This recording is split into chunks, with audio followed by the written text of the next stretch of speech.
Valencia accueillait la finale du GT World Challenge Europe Sprint Cup le week-end dernier. L'Espagne qui a consacré Team WRT et le duo Charles Weerts-Kelvin van der Linde.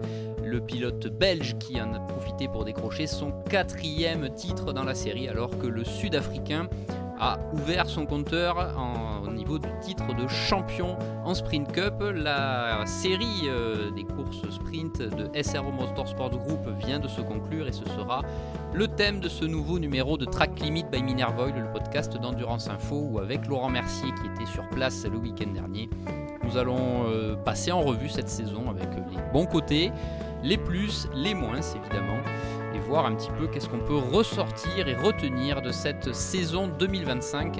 Track Limit by Minerva Oil, le podcast d'Endurance Info, c'est parti.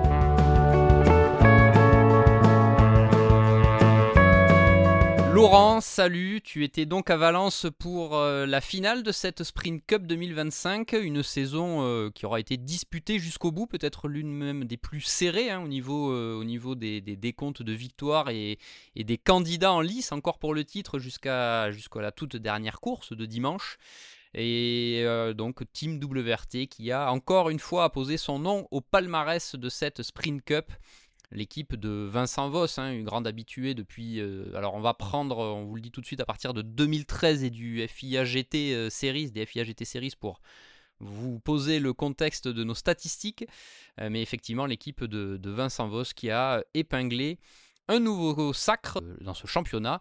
On en compte 11 titres équipes, sans compter les titres pilotes qui sont au nombre de 7. Laurent, on va commencer par ça. Team WRT, Charles Weerts-Kelvin van der Linde. Ils n'ont que 2 victoires, mais ils ont su aller au bout des choses, notamment Charles Weerts après une course 1 à Valence qui a été un peu compliquée, Laurent. Ouais, salut Pierre. Un peu compliqué, c'est le moins qu'on puisse dire, parce qu'il n'y a pas eu de points, tout simplement. Donc je crois que ça va être la seule fois d'ailleurs où l'équipage n'a pas marqué de points. Et une saison disputée, je pense que c'était le titre le plus accroché ces dernières années, et même pour WRT, puisqu'il y avait encore, je crois que c'est 6 équipages qui étaient encore en lice pour le titre d'un point de vue comptable en arrivant à Valencia. Bon, la course 1, c'était un peu, pas dire que c'était un peu n'importe quoi, mais c'était un peu n'importe quoi, on va dire, en accident, en contact. Mais finalement, ouais, c'est WRT qui l'emporte encore, une nouvelle fois avec Charles Weerts. Alors cette fois sans Dries Vanthoor. Je pense qu'il fallait encore, il fallait que Charles Weerts aussi se dépatouille un petit peu de Dries Vanthoor pour qu'il arrive à gagner avec quelqu'un d'autre. Et là, avec Kelvin van der Linde, qui a été vraiment très très bon. Et c'est un titre de plus dans l'escarcelle de WRT. Et on rappelle, Laurent, effectivement, donc l'accident subi en course 1 par la BMW numéro 32 au départ, avec une Audi Trésor Attempto qui vient percuter la BMW et qui cause quasiment l'abandon à l'instant, puisque certes la voiture est rentrée au stand avant de repartir pour vérifier si tout allait bien en vue de la course de dimanche. Et ensuite la voiture a finalement abandonné, mais Charles Weerts a été un peu secoué dans l'accident, puisqu'il a dit au terme du week-end qu'il n'avait pas très bien dormi, il était un peu contusionné, on va dire, et il a fallu aller chercher ce titre même physiquement un petit peu. Il était forcément un peu groggy. Alors ça paraissait pas comme ça, ça paraissait pas forcément hyper chaud, mais l'impact a quand même été assez fort et c'est sûr que c'était pas forcément facile. Alors ça peut faire, je sais pas si peut-être qu'on fera une partie un peu point négatif de la saison, ou un peu, je veux dire, je sais pas si on peut dire coup de gueule, mais par rapport à la saison GT World Challenge, mais avec des qualifs en plus qui sont séparés en deux, avec une première qualif pour les pros et les équipages pro et les équipages gold, et une deuxième qualif pour les équipages silver et les équipages bronze. Généralement, c'est souvent dans la deuxième qualif, quand tu as le moins d'essence, quand les conditions de piste sont meilleures, qu'on a les meilleurs temps, et je trouve que là aussi, ça a faussé un peu alors ça c'est un avis personnel, mais ça fausse un peu la donne, parce que tu te retrouves avec des équipages en bronze cup qui peuvent faire la pole, surtout quand tu as le pilote pro qui est au volant dans la séance qualificative. Et je trouve que ça fausse un peu la donne, sachant que ces équipages-là, après, quand ils s'arrêtent, doivent s'arrêter plus longtemps que les autres, donc de toute façon ne peuvent rien jouer au général. Et je trouve que ça met un peu trop le bazar, et pour moi, c'est pas très très logique. Il faudrait mieux faire silver, bronze et pro gold comme c'est fait dans la deuxième séance qualificative. Mais ça, c'est un avis tout à fait personnel. Peut-être des évolutions à venir, Laurent, réglementairement parlant, pour pour Bah ouais, parce la que prochaine campagne. t'as des équipages pro qui peuvent se retrouver en plein milieu de peloton. Alors c'est vrai que c'est bien parce que d'un côté, ça peut mettre en lumière un pilote comme Dennis Marshall, par exemple, hein, pour prendre lui, ou Chris Lulam, par exemple, qui sont pas des pilotes qui roulent en pro. Mais d'un autre côté, c'est un peu plus compliqué après pour les équipages pro. C'est des courses sprint d'une heure, c'est assez intense, c'est assez serré. Il y a quand même pas mal de coups de portière. Bon, est-ce que c'est bien, pas bien? Bon, voilà, moi trouve que ça fausse un petit peu le truc. Ou alors, tu fais en deuxième partie, parce qu'imagine, je te prends l'exemple, parce que maintenant c'est Q1, Q1A, Q1B, Q2A, Q2B. Tu prends l'exemple pour la course 2 où c'est d'abord les silver et les bronzes, et ensuite c'est les pros et les gold. Bah, imagine que silver bronze, la première séance, elle est sur le sec et que la deuxième séance, c'est sous la pluie. Après, tu peux avoir la même chose en sens inverse, hein, tu me diras. Mais ça peut fausser un petit peu la donne.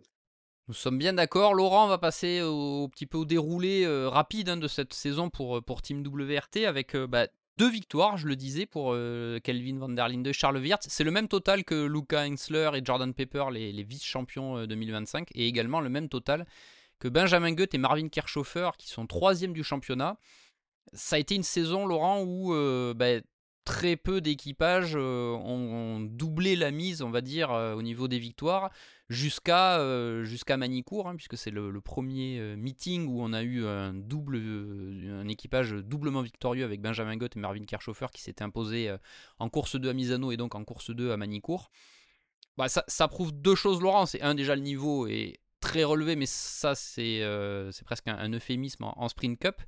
Et ça montre aussi que il faut rien lâcher et que la régularité cette année a été encore plus importante pour le sacre. C'est sûr, hein, et quand tu vois les écarts, c'est sûr qu'il faut rien lâcher. Bon, après, il y a toujours ces histoires de BOP sur lesquelles je pense qu'on reviendra quand même, parce que je pense que c'est difficile de passer à côté. Mais c'est vrai qu'on a eu beaucoup de vainqueurs différents. Alors après, si tu as beaucoup de vainqueurs différents, tu peux me dire que la BOP, elle est parfaite. C'est un point de vue. Mais c'est sûr que ça a été ouvert. Et ce qui est bien, c'est que non seulement ça a été ouvert pour les équipes, mais ça a aussi été ouvert pour les constructeurs. Avec quand même aussi bien BMW, tu as quand même eu Ferrari, alors même si Ferrari c'était en début de saison avec AF Corse et après un peu plus en Gold Cup avec la voiture les voitures des 1000 frais, enfin la voiture, parce qu'il y en a une deuxième qui a pas vraiment touché terre en termes de course. Et puis après avec toujours Mercedes, avec Lamborghini et McLaren, Porsche aussi. Et donc c'est vrai qu'on a eu chaque constructeur, si tu veux, avait à mon avis un peu son équipe de pointe. On a 7 équipages différents victorieux cette année. Ouais, donc tu vois, Porsche c'était Rutronic, Mercedes c'était Winward, BMW c'était WRT, McLaren c'était Garage 59. Bon, Ferrari c'est un peu plus mitigé, mais c'est sûr que chaque constructeur avait son équipe. Et Laurent va finir sur WRT avec, c'est encore, comme on le disait en introduction, un 11e titre équipe. Que dire, l'équipe prouve qu'elle est là chaque année. Il y a encore le Pit Stop Challenge aussi qui est remporté au niveau global pour Ouais, ouais. l'équipage de la numéro 32. Et sachant que WRT enchaîne, puisqu'ils avaient gagné les 1000 km de Suzuka le week-end d'avant avec Charles Wirtz et Kelvin van der Linde, que c'est le premier titre d'une BMW en sprint. On continue à marquer l'histoire un petit peu dans le clan belge. Ouais, et alors tu parles du Pit Stop Challenge pour la 32, mais il faut aussi souligner les Pit Stop Challenge pour la 30 et pour la 777, qui sont les deux autres BMW de l'équipe WRT. Parce que, ok, je pense que celle-ci, c'est celle qui est pour la gagne, donc tu mets forcément des Top Gun pour changer les pneus. Mais quand tu vois les chronos de la 30 en termes de changement de pneus et les chronos de la 777, là, tu te dis que là, on n'a pas mis tous ses œufs dans le même panier, qu'on met aussi tout ce qu'il faut pour être le plus rapide possible, parce que c'est le but en sprint, contrairement à l'endurance, et qu'on ne s'est pas concentré à 200% sur la 32, mais que du côté de la 30 et de la 777 avec Almanar, on a aussi fait le job au niveau de l'équipe technique, et je pense que c'est quand même bon de le souligner. Laurent, si tu devais retenir un... Le fait de m'être fait torcher sur les pronos le week-end dernier. Non, mais enfin, on en revient toujours parce qu'on rigole souvent avec ces histoires de pronostics, mais ça revient en fait à un peu de chance au niveau des pronostics, donc ce qui prouve quand même que le championnat est quand même suffisamment ouvert. Si c'était si facile que ça de trouver le vainqueur, tu vois, ce serait assez facile de gagner ces concours et tout le monde mettrait les mêmes voitures. Mais tu vois, même entre nous, on est plusieurs à jouer comme ça pour le fun. Et tu vois, on met pas tous la même voiture ou le même équipage. Donc c'est bien que c'est suffisamment ouvert. Et le point Le point fort, c'est peut-être ça. C'est peut-être que c'est suffisamment ouvert, que les constructeurs, je te dis, chaque constructeur a au moins une équipe de pointe. Alors un petit peu moins chez Audi, mais de fait parce qu'on n'a plus de voitures en pro. Donc c'est un petit peu plus dur au niveau du général. Mais ouais, la diversité des équipages vainqueurs, ouais, ça c'est plutôt quelque chose de fort et quelque chose à retenir. Ouais, pour ma part, je vais mettre. Bon, c'est un peu simple, mais j'ai du mal à ne pas mettre Charles Wirtz vraiment comme on l'a mis en coup de cœur hein, du week-end avec deux barres automobiles pour cette semaine. Moi, vraiment, je mets Charles voilà, comme point un peu très positif de cette saison parce que bah, il fallait gagner sans Driss. Et je pense que ça, psychologiquement, c'est peut-être très important pour lui. Et en plus, il avait quand même un autre sacré équipier avec Calvin Van der Linde. Donc peut-être que ça l'a aussi remotivé dans un sens. Parce que bon, après 3 titres, on peut peut-être penser que l'habitude de la victoire peut arriver. Mais ils arrivent à se remotiver. Le fait d'avoir un nouvel équipier. Le fait aussi de gagner avec une nouvelle voiture. Hein, puisque les 3 autres titres étaient avec Audi. Mais là, voilà, il a fallu aller chercher ce titre. Mais je voudrais moi aussi, parce qu'il a fait une très belle saison, hein, Kelvin Van der Linde, ne pas l'oublier. Et ça m'incite à le voir moi au niveau supérieur. J'aimerais bien voir ce qu'il peut donner en hypercar. Il y a déjà son frère chez BMW. Moi, j'aimerais bien voir ce que peut donner le Sud-Africain dans une hypercar. Je pense que ça pourrait être très intéressant. Vu de ce qu'il Mais démontre en GT, je pense que ça peut donner quelque chose. je suis d'accord avec toi, je suis d'accord avec toi, avec Charles, ça là-dessus, ça fait pas débat. C'est d'ailleurs pour ça qu'on l'a mis aussi coup de cœur du week-end, parce que comme on le dit dans l'article, dans l'article, Et c'est le premier c'est pilote à que, 4 titres aussi. ouais, et puis c'est quelqu'un qui avait un nom et qu'il a fallu se faire un prénom, et qu'il y en a qui ont essayé dans le passé, pas forcément dans le championnat, mais dans d'autres championnats et qui n'ont pas forcément réussi.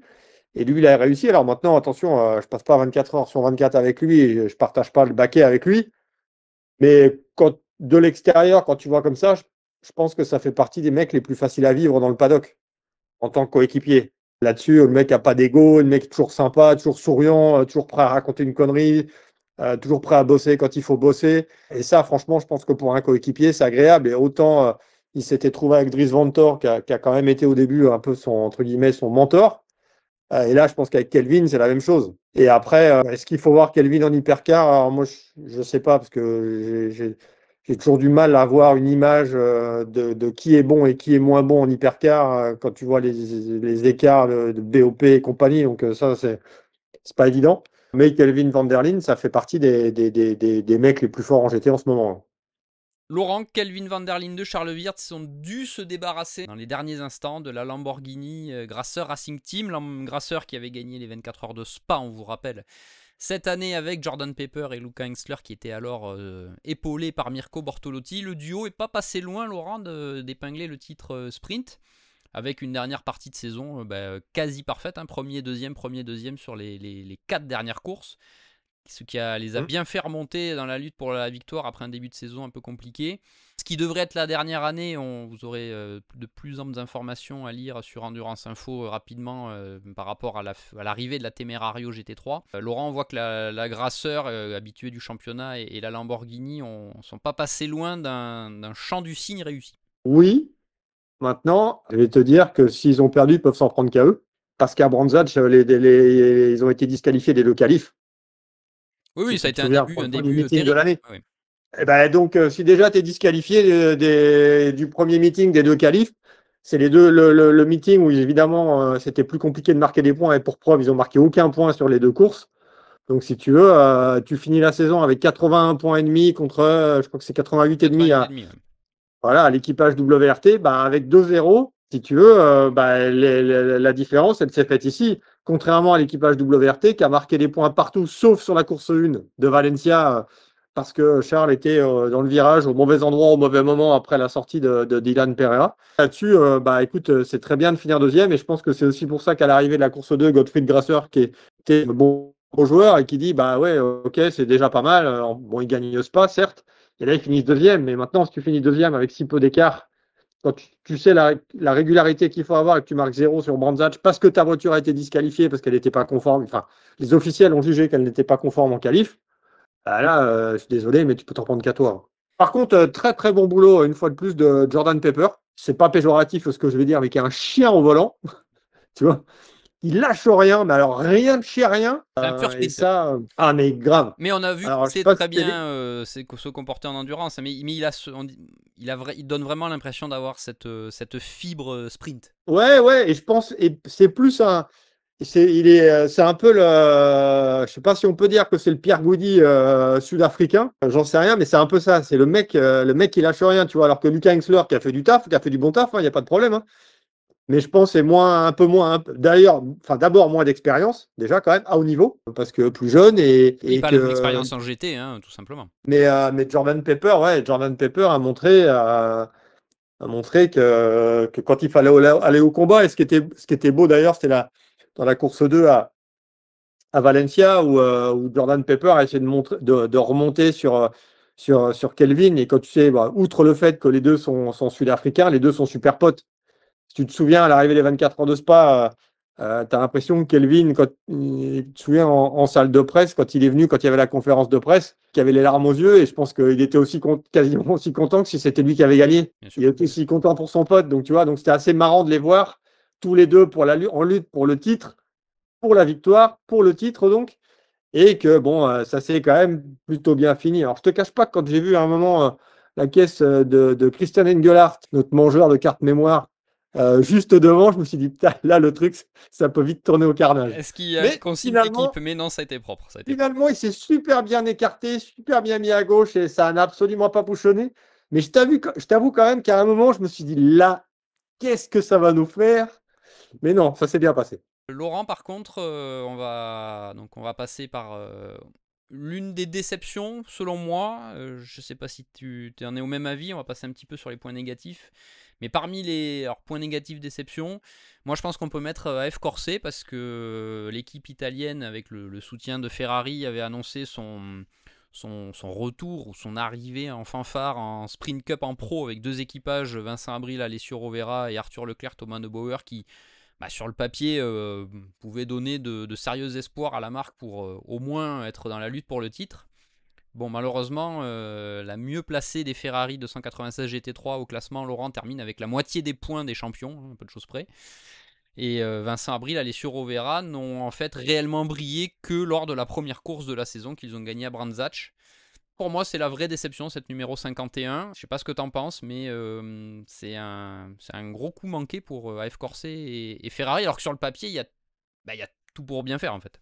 Ouais, ouais, il y a tout pour bien faire aussi dans la voiture et ça ne l'a pas fait. Et ouais, je suis totalement d'accord et passé totalement à côté de la saison. Et c'est sûr que là, ce coup-ci, je sais qu'on les a beaucoup taclés en endurance, notamment parce que lors des séances d'essai, tu voyais jamais les Ferrari et dès que la course arrivait, tu les voyais arriver dans les positions de tête ou essayer de remonter assez facilement.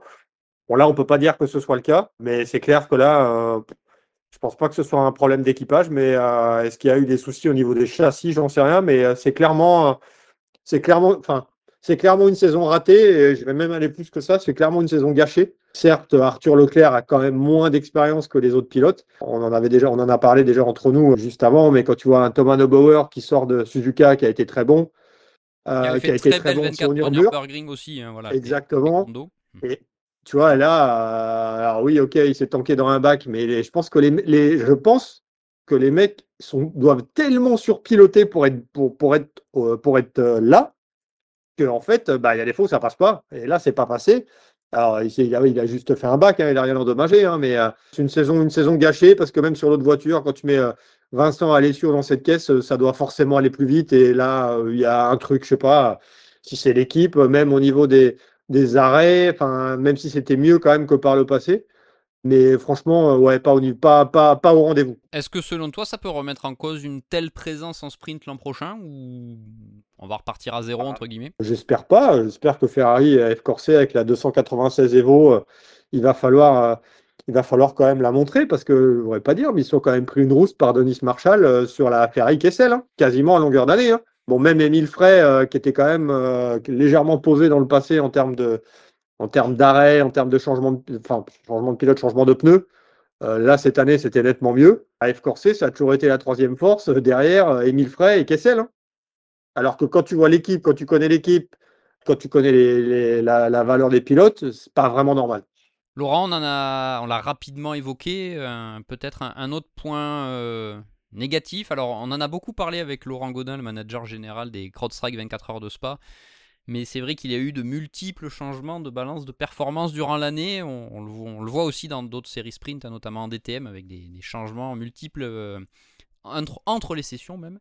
Ça a encore été le cas cette année en GT World Challenge Europe Sprint Cup. Ça fait partie du jeu, hein. Laurent Gaudin avait été très clair avec ça, c'est vraiment une des règles. Mais ça fait quand même un peu beaucoup d'un point de vue extérieur. Je sais pas ce que t'en penses. Bon, pour moi, c'est vrai que Ah. c'est un petit peu un point négatif. Ben, c'est un point négatif et il y a une marque dont on n'a pas parlé qui a quand même été pas mal aux avant-postes. Enfin, tu en as parlé toi par rapport à Manicourt, c'est McLaren. Tu vois, McLaren, à un moment, la McLaren, elle vole, mais tu sais pas pourquoi elle vole. Tu sais pas si c'est Marvin Kirchhofer, Benjamin Goeth et ses compères qui sont au top ou si c'est la caisse qui a une bonne BOP. Tu vois, la McLaren, elle n'a jamais été aussi bonne. Si, elle a été bonne dans le passé avec Jota. Et là, tu sais pas pourquoi, en fait. Tu sais pas si c'est la McLaren, qui est le même modèle que l'année passée, qui est la même équipe que l'année passée. Tu sais pas trop où juger la performance, tu vois. Tu parles de BOP, Brandzatch, tu as eu 2 BOP. Zandvoort, c'est le seul meeting de l'année où tu en as eu une seule.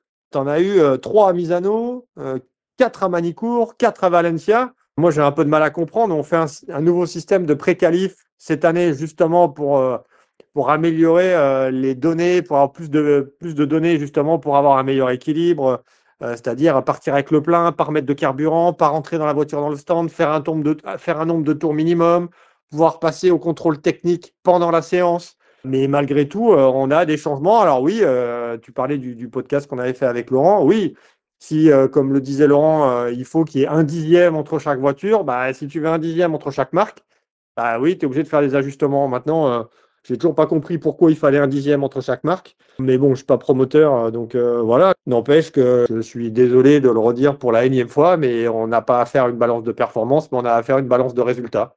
C'est-à-dire que bah, tu fais la pole, tu fais le deuxième temps, bah, comme en DTM, tu prends une pénalité, tu prends du poids. Que tu roules en bronze cup ou que ta caisse elle soit en bronze cup, que tu sois dans les profondeurs, enfin pas les profondeurs, parce qu'il n'y a pas de profondeur en GT World Challenge Europe, parce que les écarts sont assez serrés. Mais que tu sois un peu plus loin ou que tu sois en pôle, bah, ta caisse, elle prend. C'est-à-dire que si la voiture je prends l'exemple, ce qui me vient en tête de Alessio Rovera pour revenir sur Ferrari et de Vincent Abril, elle fait la pôle, bah, elle prend 10 kilos. Bah, la caisse de Zigo Tempesta qui est plus loin au classement, bah, elle prend aussi 10 kilos. Et je trouve que ces changements de BOP, le problème, c'est que tu ne sais plus à quel sein te vouer. Tu as eu des Audi en début de saison qui étaient très bien, aussi bien à Temto que Saint-Eloc. Bah, en fin de saison, les Audi Saint-Eloc à Temto, elles étaient un peu plus dans le dur. Et j'en reviens toujours à mon histoire de départ, c'est que si tu avais une Audi en pro, je ne suis pas sûr que l'Audi en pro aurait eu la même BOP que les Audi en gold et en bronze cette année. Donc ouais, ça c'est un. Mais bon, après, ça c'est un avis perso. S'il faut que tout le monde soit un dixième, ok, d'accord, mais il faudrait quand même laisser un peu de part au sport. Et là maintenant, dès que tu as fini enfin, je l'ai encore bien vu ce week-end, dès que tu as fini la séance, bah, dès que tu vas faire un tour dans le paddock, tout le monde ne te parle que de BOP parce que personne ne sait à quel sein tu vas être mangé. Donc tu caches. Bah, si tu caches, tu risques de prendre parce qu'on va voir que tu as caché. Et si tu te montres, bah, tu prends quand même. Donc, et là, on n'a pas affaire on n'a pas affaire, contrairement au WEC en hypercar, on n'a pas affaire à un championnat de constructeurs, on a affaire à un championnat d'équipes privées, même avec des équipages qui roulent en pro, mais des équipes privées quand même. Donc ça fait beaucoup de changements et c'est pour ça que sur certains trucs, je suis incapable de te dire si c'est la BOP, si c'est pas la BOP, tu as des caisses qui à un moment marchent, tu as des caisses qui marchent pas. Alors oui, on te parle de pression atmosphérique qui change. Oui, la pression atmosphérique, elle change. Il y avait une pression atmosphérique aussi il y a 10 ans. Certes, il y avait moins de moteurs turbo compressés, et ça, je pense que ça a aussi changé la donne. Si tu veux, à un moment, tu avais 5 dixièmes, les gens se plaignaient pas trop, et maintenant, tu as un dixième, tu as un changement de BOP, tout le monde se plaint. Donc oui, le week-end dernier, c'était difficile de trouver des gens qui étaient contents. Oui. Laurent, un autre point un petit peu qu'on a vu à plusieurs reprises et qu'on peut classer comme un point un petit peu négatif, c'est les nombreux accrochages, on va les appeler comme ça, qu'il y a eu cette année avec certains accidents très spectaculaires et qui se sont heureusement bien terminés. On pense notamment à Georgi Donchev, à Misano, avec un accident assez impressionnant, une voiture, une Lamborghini complètement détruite et en feu après un un contact avec Darren Long. Ouais, et Isaac Toutoumlo Lopez aussi, hein, à Exactement. Manicourt, Et encore avec Darren Long d'ailleurs. c'est ce que j'allais te dire, malheureusement pour lui encore avec Darren Long.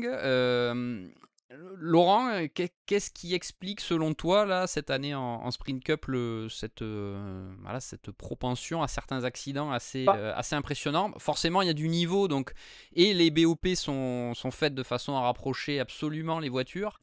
Mais est-ce que justement le fait d'être vraiment très proche au niveau des performances, d'avoir des pilotes du coup ce qu'on appelait les amateurs purs à l'époque, mais qui sont aussi tellement souvent dans les voitures qu'ils en deviennent très, très habitués et vraiment connaissent par cœur leur voiture, mais à un moment il faut aussi doubler en piste et parfois trop forcer. Est-ce que c'est un peu le cas en fait? Je pense, et tu as peut-être aussi pour des championnats sprint avec sur des petits circuits, peut-être que vu la professionnalisation des équipes et le niveau, bah, peut-être qu'il y a trop de voitures. Si tu prends l'exemple de Valencia, alors après, il faudrait revoir par rapport aux accidents qu'il y a eu quand on était à Valencia en 2021 et 2022, mais 2021, tu n'avais même pas 30 voitures, et 2022, tu en avais, je ne sais plus, 25-26, et là, ces 2 dernières fois, tu arrives presque à 40. Donc, plus tu mets de voitures, plus tu mets de professionnalisation, ben, plus tu multiplies les risques d'accrochage. Et plus tu multiplies les risques d'accrochage, justement, parce que c'est compliqué de dépasser, d'une, parce que les circuits où on va en sprint sont quand même des circuits, on va dire, je ne sais pas si on peut dire à taille humaine, mais tu vois, Valencia, c'est quand même un circuit qui est très typé MotoGP, avec des vibreurs qui ne sont même pas des vibreurs, parce que pour avoir discuté avec pas mal de pilotes, les mecs te disent, bah, à juste titre, hein, bah, tu ne sais pas trop si où est-ce que tu es sur le vibreur, parce qu'ils sont tellement plats que ça en est compliqué. Plus tu as de voitures, plus les voitures sont proches, plus c'est compliqué de dépasser, plus tu vas te jeter. Et puis peut-être aussi que pour les gros crashs, que les sanctions sont peut-être un peu trop gentilles. Tu parlais de Georgi Donchev et Darren Long. Alors je dis pas que l'accrochage, je dis pas que Darren Long a poussé volontairement la Lamborghini. Mais tu vois, première fois, là, il est quand même pris dans un accrochage qui n'est pas très très propre. On va à Manicourt, le même pilote qui est certes un très bon gentleman. Tu vois, il a fait la pole en Bronze Cup à Valencia, mais il se remet dans un coup. Et ok, tu as des points de bonne conduite qu'on t'enlève. Et quand tu es à 3 points, tu prends 5 places sur la grille de la prochaine course. Maintenant, quand tu as des gros crashs, et ça, on l'a vu aussi au Cross-Trail 24 heures de Spa, on va pas revenir, on va pas refaire la course, mais tout le monde s'en souvient. On l'a vu en GT4 European Series et à Spa-Francorchamps avec Paul Petit, qui là aussi, quand tu vois les sanctions, tu te dis putain, qu'est-ce qu'il faut pour qu'il y ait une vraie sanction à part le pire. Donc peut-être que les sanctions ne sont pas assez importantes par rapport à la gravité des accidents. Maintenant, je veux bien croire qu'on juge le contact et on ne juge pas après la gravité de l'accident. Donc peut-être qu'il y a une remise en question aussi à faire là-dessus pour l'année prochaine. Ouais. Laurent, autre point peut-être un petit peu négatif qu'on a vu, en corollaire un petit peu de certains accidents, on a vu parfois des circuits, des installations et des processus pas forcément en phase, on va dire, avec le niveau du GT World Challenge sur certains circuits. Je me souviens de Misano, où, comme s'il manquait un peu une barrière pour réparer après l'accident de Georgi Donchev. Est-ce qu'il y a un souci sur certains circuits, tout simplement, par rapport à cet aspect un petit peu organisationnel, voire de sécurité, dans un sens, selon toi? On va pas tout dire aujourd'hui parce qu'on doit enregistrer, pour rien vous cacher, un podcast à Barcelone parce qu'on a d'autres questions et même vous d'ailleurs, vous allez pouvoir poser vos questions parce on prépare un podcast avec Laurent Godin, donc qui est le manager général des Cross-Trail 24 heures de Spa et du GT World Challenge Europe.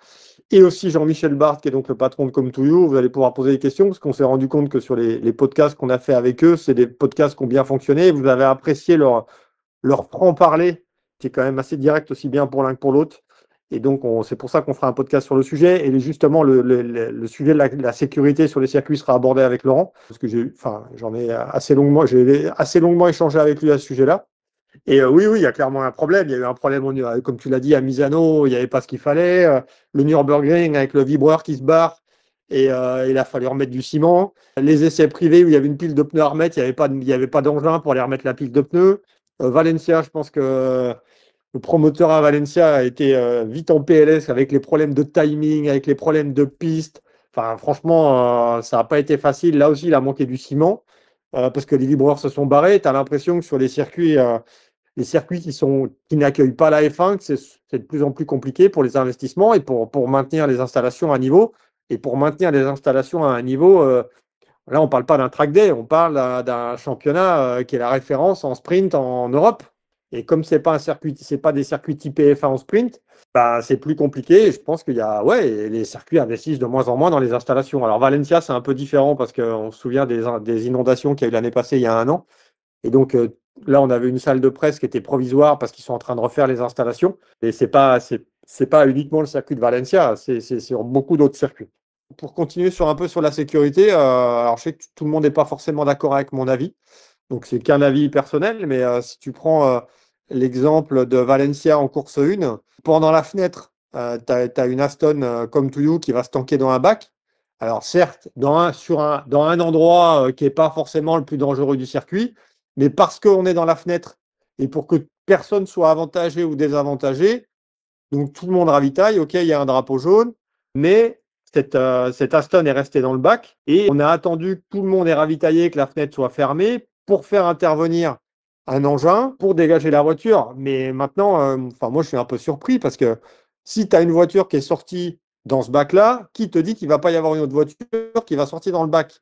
Et là, la sécurité, ça veut dire quoi? Ça veut dire que parce qu'on a une fenêtre, on met un peu la sécurité de côté. On met un drapeau jaune et d'ailleurs, avec 14 pilotes qui se sont fait gauler parce qu'en pneu neuf, ils sont sortis, ils ont amélioré dans le secteur 2, même s'ils ont ralenti après, mais ils ont amélioré, ils ont pris 26 secondes de pénalité. Et moi, je suis un peu surpris qu'on attende la fermeture d'une fenêtre pour neutraliser la course, pour sortir une voiture dans le bac alors qu'elle est dans le bac depuis 10 minutes. Si c'était dangereux là, ça l'était autant il y a 10 minutes. Je suis désolé. Soit on met la sécurité au même point tout le temps ou pas. Ça, la voiture, elle est dans le bac, bah oui, ou alors il fallait prolonger la fenêtre d'arrêt. Mais là, je trouve que ça, je sais que pour en avoir discuté avec plusieurs personnes, il y en a qui étaient d'accord avec moi, il y en a d'autres qui ne sont pas d'accord, donc ça se discute. Hein. Je dis pas Bien sûr. je dis pas que j'ai raison. Hein. Je dis juste que moi, on me parle de sécurité, là on me dit ah mais non, on attend la fermeture, puis après on va intervenir. Bah oui, mais je te dis, si tu as déjà une caisse dans le bac, si tu as une autre caisse qui rentre à pleine balle dans le bac et qui tape la caisse, bon, peut-être que ça, il y a peut-être, allez, 3% de chance qu'une autre caisse aille taper, aille sortir au même endroit, mais je suis désolé, 3%, c'est 3%. Et une vie, Et ça c'est vaut trop. pas 3%, ou peu importe, mais même une sortie de piste. Donc, je trouve dommage. Laurent, pour conclure un petit peu ce numéro de Track Limit by Minerva Oil, le podcast d'Endurance Info, on va vous donner nos plus et nos moins de ce GT World Challenge Europe Sprint Cup 2025. Laurent, je te laisse commencer par tes plus et je donnerai les miens dans la Bah, foulée.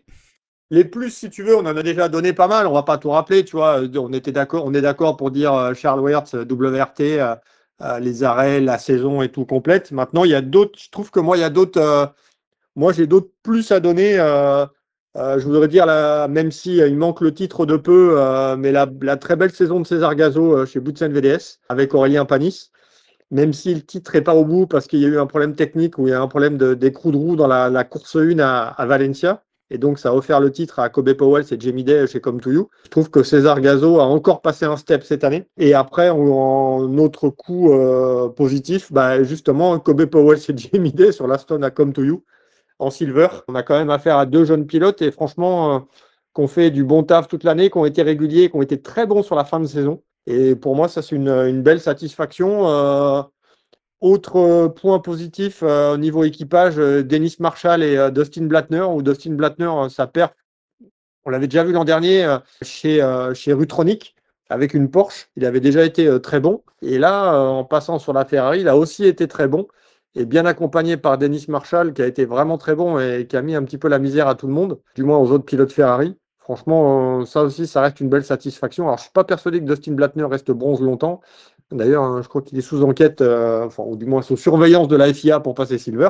Qu'est-ce que je peux te dire encore? Chris Lulam aussi, hein, qui a certes une petite expérience en sport auto, mais jamais à ce niveau-là, et qui, dès le début de saison, a été au rendez-vous pour disputer l'endurance sur une Aston et le sprint sur une Ferrari. Et très bon, Chris Lulam. La belle saison aussi quand même de Lion Speed GP avec les deux Porsche aussi en Bronze Cup aussi. Il n'y a pas le titre au bout non plus, mais c'est pas passé loin. Et l'association notamment enfin, tu vois, avec les pilotes pro, Ricardo Feller et Bastian Buss, avec les deux bronzes et tout, je pense que la saison est plutôt pas mal pour Lion Speed GP. Bon, je vais pas me répéter parce que ça en a donné quand même pas mal. Je mets un énorme plus à Dennis Marshall qui a été vraiment très très bon, qui selon moi mériterait d'être pilote officiel. Bon, voilà. Et il l'a été, Il hein. l'a été, oui, oui, chez Audi, mais il ne l'est Pas plus. longtemps, Pas pas longtemps. Il est longtemps. pas arrivé au bon moment chez Audi, on Non. va dire. Mais il Mm. mériterait, au vu de ce qu'il montre, on le voit hein, dans plusieurs séries. Il mériterait un poste clairement officiel en GT3, hein, puisque c'est vraiment une catégorie. Puis là, avec la Ferrari, tu as déjà dit effectivement qu'il avait été brillant avec la Porsche, mais là, avec la Ferrari, j'ai l'impression que c'est encore un peu plus imposant. Donc bravo à lui. Et effectivement, Chris Lulam et Thierry Vermeulen pour le titre en gold, parce que bah, certes. Thierry Vermeulen, on le connaît, hein, un pilote très incisif qui est, à mon sens, très bien adapté pour faire du sprint.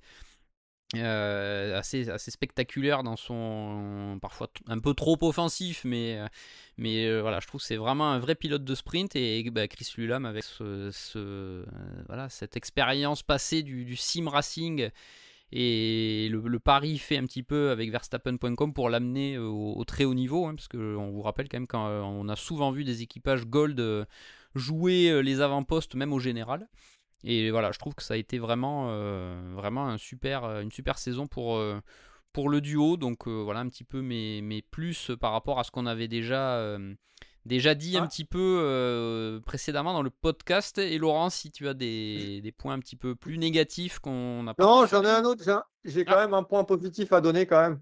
C'est quand même la facilité à travailler quand même en tant que journaliste. Parce que même si on a un championnat qui est très pro, mais qui est quand même géré par des équipes privées, donc sans constructeur, donc tu tapes pas t'as pas à subir les horaires pour aller voir des pilotes et tout. Et je trouve que ça reste un championnat pour travailler suffisamment convivial, un peu à l'image de l'endurance, hein. L'endurance, c'est la même chose. C'est la même chose en ELMS notamment. Tous ces championnats où il n'y a pas de constructeur, où pour nous journalistes, ça reste facile d'aller chercher des infos et où c'est plus facile de discuter avec les uns et les autres et même avec des discussions communes entre les équipes. Des réceptifs dans l'ensemble, hors Valentino Rossi, parce qu'évidemment, Valentino Rossi, c'est un peu plus compliqué pour lui de par l'engouement médiatique quand il roule, quand il était à Misano notamment chez lui. Mais sinon, le reste, ça reste très facile pour aller dans les stands, pour aller dans les réceptifs, pour discuter, avoir des infos. Donc ça, c'est quand même à souligner aujourd'hui. et donc si Laurent a quelques points Ouais, ouais, un j'ai peu des moins points. positifs à Bah, donner. des points négatifs. Bon, à F Corset, on a dit c'est pas au niveau et il y a le manque de chance chez Boutsen VDS parce que eux, ils ont clairement pas de cul de changement de châssis parce que la caisse ça allait pas. Il y a eu quelques problèmes et tout sur la voiture et franchement, c'est vraiment un manque de cul parce que dans la voiture en pro, si tu mets quand tu mets Maxime Martin et Lucas Stolz, bah, putain, ça doit jouer devant. Tu vois, quand à un moment, ça s'est mis à marcher quand même, mais ça a été compliqué. Et c'est pas une saison simple, hein. C'est quoi? Ils ont marqué quoi? Même pas quoi? Une quinzaine de points, Ouais, 17 points? 17 points et demi et pas de Ouais, podium. Meilleur résultat, 17 cinquième points et place. demi, pas de podium. Et quand tu réunis le tout, quand tu fais les trois, ou même quatre, hein, la Mercedes, Butsen VDS et cet équipage-là, ok, l'équipage en silver, il a performé, mais l'équipage en pro mérite nettement mieux que ça. Enfin, moi, je suis déçu pour eux parce qu'il y a eu d'engagement de fait de part et d'autre et ça n'a pas payé. Et c'est dommage que ça n'ait pas payé parce que ça méritait de payer. À côté de ça, il y a Valkenhorst aussi avec la voiture en pro qui, pour moi, était inexistante. Enrique Chavez, Matteo Villagomez. Alors, certes, Matteo Villagomez arrive du GT4, donc c'est compliqué de lui demander d'être vraiment devant. Et même Enrique Chavez, pour moi, Valkenhorst Motorsport a été vraiment en dessous comme Toulouse. Même si comme Toulouse n'avait pas d'équipage en pro cette année en sprint, je trouve que comme Toulouse en silver avec une Aston a fait bien mieux que Valkenhorst en pro avec une Aston. Le reste, Darren Long, on l'a dit, qui a quand même eu deux mauvaises passes quand même. Et si j'ai un autre truc aussi, mais ça c'est pareil, c'est un truc un peu plus, enfin un avis personnel, je trouve que les équipages qui viennent en renfort sur des meetings ne devraient pas marquer de points au championnat. Style Valentino Rossi et Raffaele Marciello à Misano qui gagnent, mais qui viennent que à Misano et je trouve que ça fausse un petit peu pour le classement équipe et tout. Et je trouve que comme c'est des gens de toute façon qui ne jouent pas le championnat, autant qu'ils soient transparents. Ils savent qu'ils viennent pas pour les points. Tu vois. Donc, à la limite, moi, je rendrais les équipages supplémentaires qui viennent pour un one-shot. ce qui est le cas en fin de saison, mais sur toute la saison, moi, je mettrais pas de points à ces équipages-là. L'autre point positif, par contre, et ça, il faut peut-être le signaler quand même, et on est bien placé pour le savoir parce qu'on en fait partie, c'est le fait de diffuser aussi les manches, toutes les manches gratuitement sur les différentes plateformes et dans plusieurs langues. Tu vois, en anglais, en italien, en allemand et en français, même en sprint. Et il faut quand même ça, par contre, saluer l'effort du promoteur, parce que c'est un effort, on est bien placé pour le savoir, parce on en fait quand même partie. C'est un gros effort financier du promoteur de faire ça, parce qu'à chaque fois, il y a 2 personnes à emmener sur place. Et quand tu vois D'ailleurs, il faudrait qu'on fasse un article là-dessus un jour, mais quand tu vois le boulot qui est fait pour passer les câbles, pour mettre les cabines, c'est vraiment sous-estimé et c'est un gros boulot. Et l'autre gros point fort aussi, il y a un record du monde qui a été battu d'ailleurs, on n'en a pas parlé à Valencia, c'est par rapport au drone, Oui, avec la tout à vitesse fait. sur un tour. Et ça, quand tu vois la vitesse sur un tour, quand on a suivi c'était la Ferrari Kessel, je crois, de Blattner Marshall, Mhm. franchement, avec un pilote de drone qui arrive à suivre une voiture avec plus de 200 km/h, franchement, chapeau l'artiste, parce que déjà, les images sont très belles. Bravo au pilote dans la Ferrari, mais bravo au pilote de drone. Ouais, c'est vrai que ça Et en ajoute. plus, c'est français alors, Cocorico. En plus, mais c'est vrai que ça ajoute Avec- un point de vue différent et très spectaculaire. Et pour ça, c'est vrai que SRO a vite pris le pli Ouais. des drones. Hein. On voit que ça se développe dans de nombreux secteurs. Et là, pour le coup, c'est sûr que au niveau sport auto, ça donne quand même un vrai plus. Bah, ça donne un vrai plus et on est quand même, enfin, tu vois, c'est quand même ce championnat-là quand même qu'on a fait.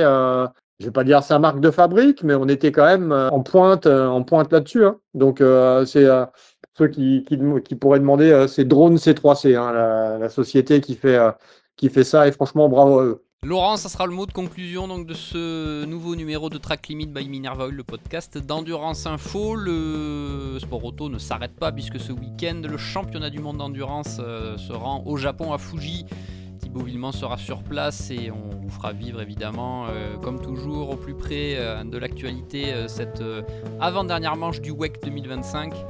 Avec évidemment tous les articles et les comptes rendus, les interviews à retrouver sur le site. Et notre prochain numéro de Track Limit by Minerva Oil sera évidemment consacré à ces 6 heures de Fuji. Merci Laurent pour le GT World Challenge Europe. On se donne donc rendez-vous pour la finale de Barcelone le mois prochain. D'ici là, n'hésitez pas à vous abonner, que ce soit au site internet ou au podcast sur les différentes plateformes. Merci Laurent et à bientôt. À bientôt.